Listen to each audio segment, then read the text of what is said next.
Hello, how are you? Hope you're well. I've just come out of a network meeting. I've been told by Helen Pritchard, the LinkedIn queen, that I'm a sexy ninja. I'll take that. It's the first thing I want to say. When someone gives you a compliment, take it. Everyone this week's going on about miserable Monday and all that stuff, the weather's rubbish and everything else. Let's start focusing on the positives. It's a new year. I want to give you 3 tips, 3 suggestions that will help you increase your positivity.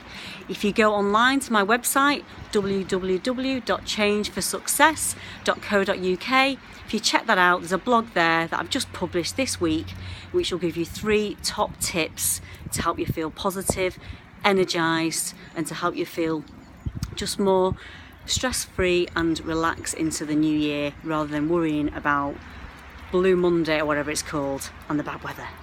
So check that out, and if you need to ask any questions, drop me a message. Take care. Bye now.